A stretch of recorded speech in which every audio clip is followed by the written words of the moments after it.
Welcome to another edition of Teaching Restored, where we help you become better teachers of the restored gospel of Jesus Christ by providing a weekly teacher council meeting-ish between Julie and I and you.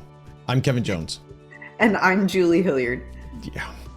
And this is, I like to think of this as a discussion between you and I and everyone else, although everyone else is kind of silent. I know, but that's okay. We can imagine. But every now and then one speaks up. Mm-hmm. Every now and then someone says something and we hear it and we're like, oh yeah, that's good feedback. And so today's episode is from feedback that we got from someone. Julie, let me ask you before we dive into what this person sent us. Okay. How long have you been teaching? How old am I? 48. Probably a long time. I'm going to say safely 25 years. Okay. And how many times have you taught in a small group teaching class, large group? How many times have you done that, would you say? Oh my gosh, you're kidding, right? Oh my goodness. Let's sit here while I count. Right. That time and that time and that time. Yes, it gets into the thousands. I know, but like it would for most people, because most people have had that type of experience too. I'm not saying, everybody's had as much, because you and I we're nerds. So Right. We fall into the nerd category of people who perhaps end up nerding out over the scriptures and therefore teaching more. But Right. I think that a lot of people, you can't really survive being a member of the church for too many years before you're given the opportunity to lead a group discussion or called on to be a teacher of some kind, right? I agree. Right. Yeah. But it may not get into the thousands of times. Perhaps not. Perhaps not. So there is some experience that you have had over the years and some opportunities for you to work on your teaching abilities and help perfect them and get better and better. And we're still doing that, right? We're still doing I'm more. hearing something under what you're saying, and the undertone is you've had more opportunities to botch it. Yes, that is true. It's not where I was going, but that is very true. Absolutely. I heard an undertone of that in what you said. You're undertoning something that I didn't undertone here, Julie. Sorry, I wrote a story. It wasn't intended to be there. Perhaps because I hyper focus on botching it. Well, no. So, with that thought, I'm just going to read this message that we received from someone here. She said, this one particular person says, here's one question I would love answered. I've done a lot of work improving as a teacher over the last 5 years, right? You and I have done the same. We're always trying to make it better over the last 5 or 25 years, right? Mm-hmm. I just love this. Then she says, what is the best way to not judge other teachers? As I'm sitting in Sunday school or young women's or whatever, who aren't teaching the way I think they should. This sounds just horrible, but I feel like I judge others a lot in my ward now because I know so many good teaching strategies, and sometimes their lessons can be boring, or they don't ask good questions, or don't ask questions at all, or it's super obvious they haven't prepared. How do you stay kind in your head when you're sitting in those classes? I'm going to write myself a couple notes while we're going along. Okay. You do that. Oh, yes. This is an excellent question, because I have to say that I have been and sometimes are in that exact same spot. right? It's easy to judge someone else's teaching or how we think they should teach, Mm-hmm. and say, you didn't prepare, or Uh-huh. that was a horrible question, or you're boring me. Yeah. So Julie, how do you stay, because of all the experience you have? I would say that if anyone's going to judge, Julie could probably do a good job of judging that. But but how do you stay away from unkind feelings like that when you are in, and I'll say this. I have had people say, I don't want to teach in front of you, Kevin. And I'm like, no, are you kidding me? Please don't feel that way. Don't do that. How do you keep from judging and having those unkind feelings, Julie? Okay, so I think I've actually said that to you before. You're like, I'm going to come to your class. And I'm like, then you're going to judge my questions. And I'm nervous. You have. I have said. I totally was. Yeah, you did. Okay. So I have a lot of thoughts, and I'm sure you have a lot of thoughts as well. Bring it on. And so you tell me, do you want me to just rattle off a couple really quickly? Yeah, let's go for it. Okay. So I'm going to rattle off one, then you rattle off one, then I'll rattle off one. Deal. Okay. So here's the first thing. How do you keep from being judgy? Right? Right. So here is just a super, super practical way to analyze your own judgment. And this goes back to something that is near and dear to me. So you have to remember that you are writing a story that is creating a feeling and kind of frustration, irritation. You know, a judgment isn't a feeling, but it could be like a feeling of being judgmental, right? And so actually, I need to back up. You are normal.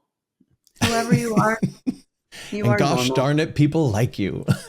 You are so awesome for being honest about this. Because anytime you get better at something, you kind of have this automatic tendency to look at others who are doing the same thing through a little bit of an eye of judgment. And the challenge is, I was telling my kids this the other day, the challenge is that if you are really good at something, like I have a son who's really, really good at academics. And I'm like, you would never want somebody to feel bad about themselves because they're not as good at taking tests as you are, or they're not as good at memorizing things as you are. And so what can you do with your friends that aren't as good so that they feel really good about themselves? And then said the same thing, like, he's not that good at sports. I'm like, what's the difference between the friends that make you feel like an idiot on the basketball court versus the friends that like you want to practice with and get better with? Because they're encouraging, because they're, building you up. And I'm like, which one do you want to be to other people? And it's kind of the same thing here. Good. Which one do you want to be? Just because you have the skills doesn't necessarily mean that you ought to then be the person that tears other people down. In fact, you are in a better position to be someone that lifts other people up. And so my first piece of practical advice, coming from a place of empathy, not from a place of judgment, is that we need to question our own stories about the person. So if we are, for example, saying that they're not a good teacher for reason X, reason Y, reason Z, these are the things that validate my judgment that they're not a good teacher, it's creating a feeling of kind of criticism and kind of angst and irritation and whatever in you. Well, let's go back and see if we can write a different story. So some of the things you might entertain. What are some of these persons, like challenges? Like, are they insecure? Are they, somebody who doesn't really understand the content very well? Do they have a difficult time articulating their thoughts? And then if you're looking at some of those areas where they might be struggling, you feel more compassion, and then you can write a new story about them doing the very best that they can. And if you write that story, it's going to create a feeling of, kind of empathy and desire to help and motivation to participate and things like that in you. And so first thing I would say is examine your story, see where it might be flawed, and challenge yourself to write a new one. Mm-hmm. That's suggestion good. one. That's good. I like that. Okay. All right. Mine is along a lot of the same thought there. So a few years ago, I gave a talk in sacrament meeting. And this is kind of how I started it. I got up and I said, this morning I was eating breakfast and I was preparing my breakfast, which is just a bowl of cereal. I pull out the bowl, pour the cereal in, and then I pulled out the gallon of milk. This gallon of milk hadn't been opened yet. And so I opened it. And it's difficult. It's not like I could just open it. It was more difficult than that because it was a Costco milk gallon. Yeah. Yes. And then when you pour it, you spill every single time. And you need a funnel. Just thinking about how difficult that is. And can't they make this better? And my thought was, that's interesting. And when I had that thought, I was able to move on. And for me, when I see someone teaching and doing something that I wouldn't have done, that I would have like, well, that's better. I will often say to myself, that's interesting. And then move on. And that's it. And you said write a new story. I think that's actually better to write a new story, but my tactic is to not write a story. To not. Yeah. I don't know what their situation is. I don't know, did they come today just grumpy as all get out and they're putting on a smile for us and that's the best they're doing? Great. Or is it that they have never learned how to teach and they are still doing their best? Or is it that they're not doing their best and they know it? That's interesting. And move on. Move on. Yeah. So you are, in a way, saying the same thing about writing a new story, but instead, what I hear you saying is what you feed will grow. Don't feed it. Yeah, that's a great way to say it. Yeah, I like that. Awesome. Cool. Okay, you want me to give another one? Go. Okay, here's another one. When you are in the situation that this person described, what is your job? Is your job to compete as a teacher, like to try and take over their job? Is your job to teach that class? No, it's not. What is your job? What is your role? My role at that, if I'm in a class, my role is actually for me. It's not for the other person. I'm trying to feel the spirit, trying to learn myself. Okay. So your role is to be a participant or to be a silent observer? Depending, but I'd like to say participant. You would like to, but sometimes it's better to be a silent observer because if you can't see anything nice, don't say anything at all, as Bambi is taught. Bambi's mother taught. Okay, so I would say this is a great opportunity for you to work on your participant skills. Right? So what are some things that you could do as a participant to help? Like if they're not asking questions, why can you as a participant not raise your hand and ask a question? Oh, I've done that. Yeah. Yes. And I mean, it's usually a really genuine one.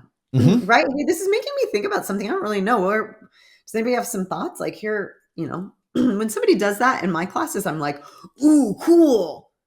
Like that's actually it fuels the discussion. It doesn't feel like it detracts. So why can't you ask a question? Why can't,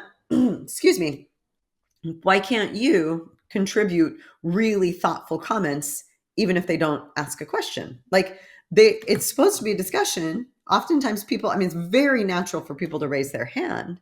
So would it be appropriate for you to give a really thoughtful remark, even if they didn't do anything to elicit that? Totally. So I sometimes will sit in a class and I'll think about what could I do to be a better participant? And I remember sitting in one specifically where the guy had a really difficult time. Like when people would make comments, he was kind of dismissive. He would just move on. So I also had to, because that's a pet peeve of mine. And like we have a teacher in Sunday school right now who is so good at acknowledging people's comments. And that reminds me that this is another thing I'm going to do. I'm going to text her today and I'm going to tell her how much I appreciated how she acknowledged everybody in class as they would make comments. So, acknowledging and complimenting people on what they're doing well is another way to be. Great. Yeah. So I would say really, truly shifting your mind, not feeding the judgments like you just said, and building on that, shifting your mind to how can I be a better participant in this space? How can I be a more active versus passive participant. And if you're focused on that, you're not going to be as focused on the things that they're not doing well. You're going to be focused more on how you can influence the whole opportunity for discussion, how you can help kind of be part of the growth that happens in that class. That's good. I'm going to give mine, but it's totally in line with that. So it's kind of just an extension of that. And it's not even maybe even a good extension the way I'm thinking about it. This may be a bad one, to tell you the truth. But you talk about, you mentioned how you can be a better participant. The way I have thought about it in the past sometimes is maybe I can help teach the teacher how to teach. And this is really, you got to be this careful. I know it is. And it can't come from a place of, well, I know better than you. Let me kind of take this over for you because you suck at this and I'm going to do better. It can't be anything like that, right? But it may be just in if a teacher is having a difficult time where they're going, you throw out the question that probably would get more engagement. And they're like, okay, thank you. Yeah, that's what I'm looking for, right? Yeah. It's more along that line. So you're helping them more than, and from that they learned, okay, that was a better question that I could have used next time. It's not a forced, I'm trying to be better than you kind of a thing, right? I got it. So the intention isn't I'm going to teach you how to teach, but the fruit is that by being a better participant, you can actually almost instruct through example, not even intentionally, but again, that's kind of saying not, here are all these things that annoy me that I have no control over. Woe is me. I have to suffer through this class. Right. But instead saying, what do I have control over? And we always say part of what we have control over is the example that we set to other people. And so maybe that's part of what you're saying. Yeah. And you're not just actually setting an example for the teacher and maybe, giving them some food for thought, giving them some of that by modeling it, but you're actually doing the same thing for other people in that class, how to be a better participant. Yeah. And I think that sometimes it just takes one or two people who are willing to be actively participating to get more people engaged, because other people might be having the same thoughts, but not really understanding why they feel so disengaged. Like you can dissect it, kind person who gave us the feedback that we love and adore. Thank you so much. You can dissect it because of the fact that you've been working on improving your teaching. So we call that like, we become more conscious of things that's, how you go through the phases of learning. We talked about unconscious incompetence, yes. To conscious incompetence, to conscious competence to unconscious competence.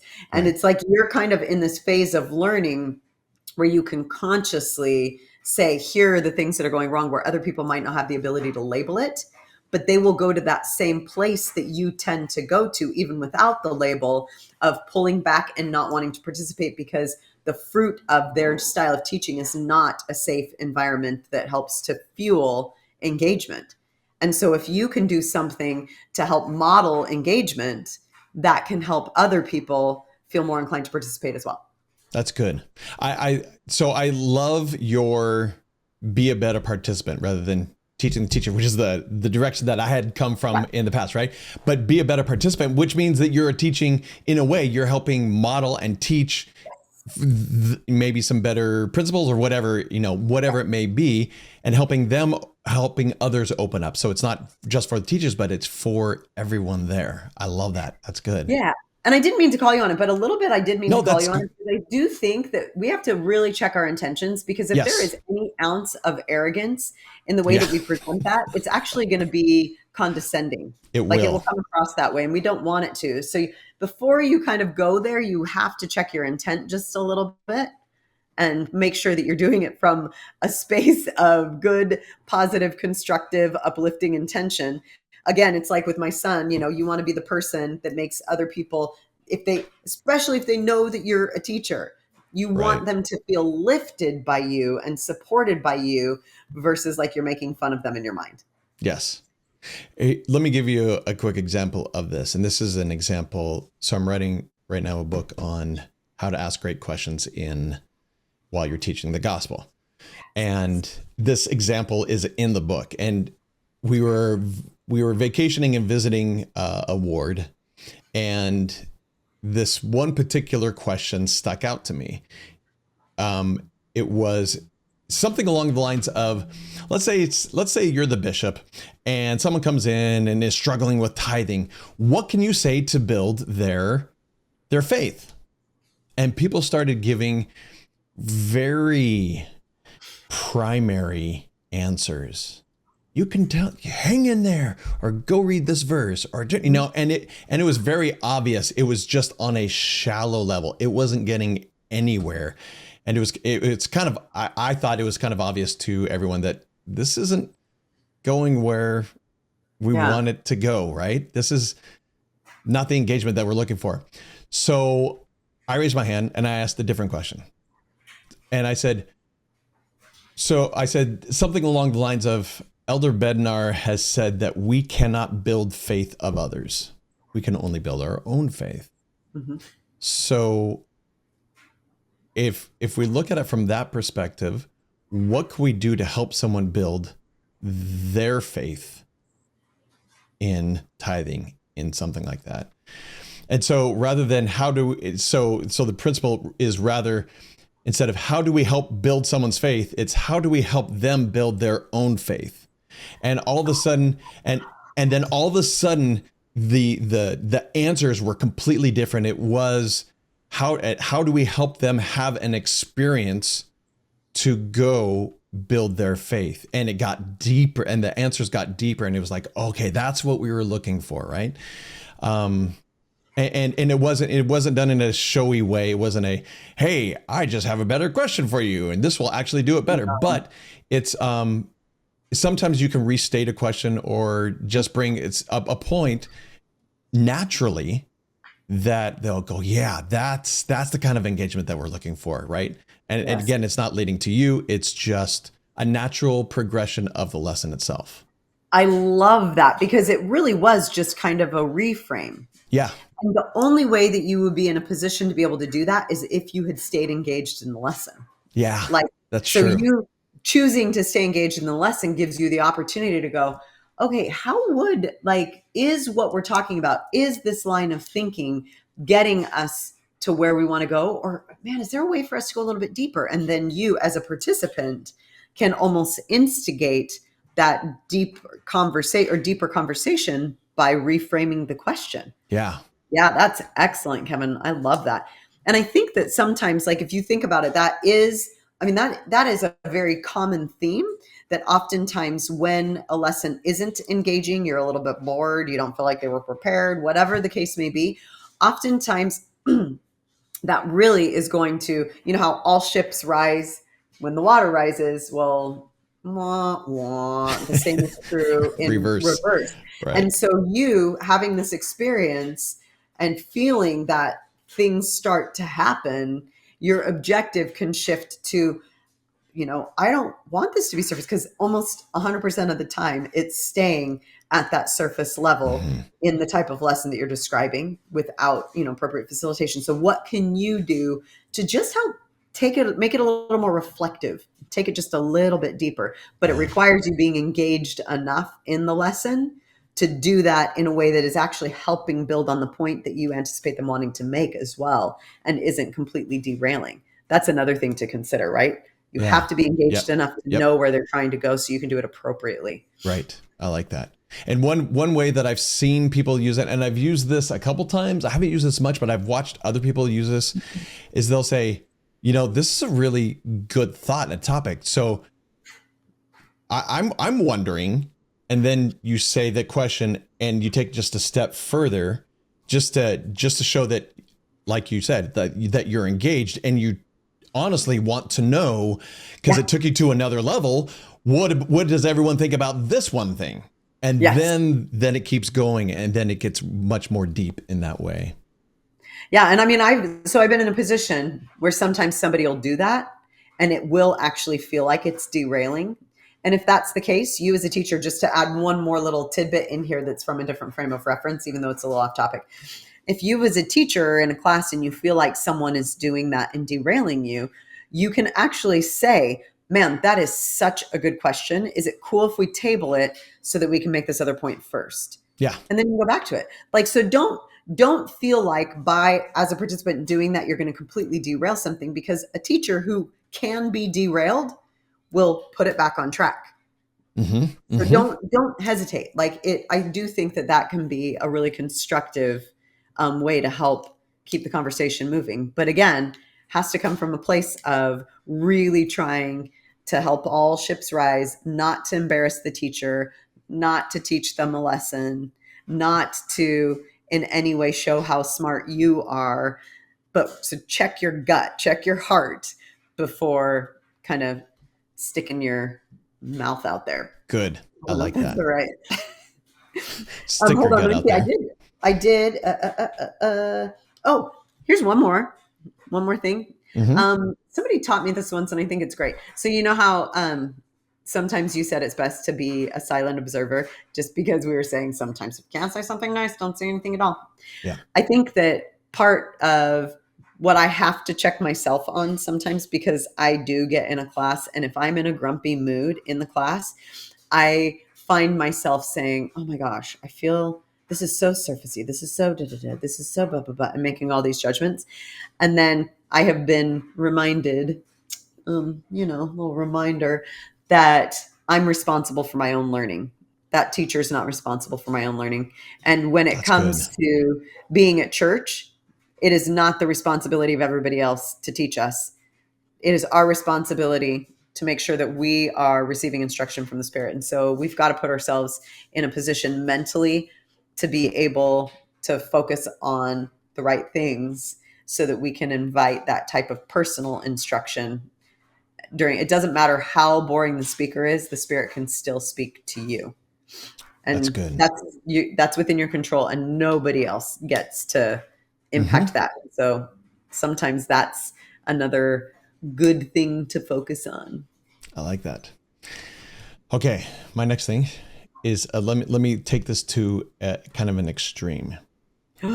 One of the things that I can sometimes have a difficult time with is when someone thinks that they are the best teacher, and by my judgment, they are not. I'm making Okay, a wait. Pause. How do you know that they think they're the best teacher? Tell me what your clues are. um Like, is this you like having experience with this person, and so you know when they get up to teach, you kind of have this, oh, they think they're all that in your mind? um Or is it them getting up and doing something specific that makes you think that's how they feel? so let me, I'll be a little bit more specific. When I've, and this isn't, there's just not one person I'm thinking of. I've seen this so many different times. When, for example, going back to our last episode about the Yeah. feels, right? When someone creates, and it's just all feelings, it's all getting people into this. I mean, bringing up different topics and maybe having all these object lessons and doing all these different, and then on the board, and then having all these extra things, and really getting people in an emotional state almost. And I'm thinking that's not where they want to go. And then a lot of people afterwards will say that was the best lesson. And I'm thinking, I don't see it. I don't see it. But that, again, that's me being judgy, and I totally get that. And so I struggle with this as well, right? When I start going down that path, I have to remember, it really isn't a quote. It's more of a thought I heard once, of that the Lord uses 18, 19, 20-year-olds to go teach the gospel. Don't you think he could have done better than that? I mean, that's who he's using, and they can mess it up sometimes. I remember when I was a missionary, I messed it up plenty of times, and yet he still used me and trusted me. And then I think about myself. Don't you think that the Lord could have had probably a better father for some of these children that I have? Probably, yes, absolutely. And I think about that in many aspects of my life. And then it becomes a thing of a remembrance that I can't judge this. Yeah. This is not me in any way that can judge us. For example, I may say, well, if you taught better, then these people would be up, better taught. And I mean, this youth class needs this, a better teacher. No. Are you kidding me?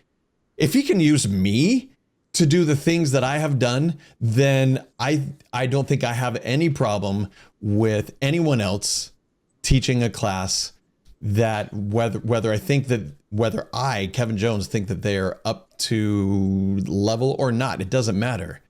If the Lord can use me, then he can use anyone, and it's not for me to judge that. So I quickly get out of that space as quickly as I can of the judgment.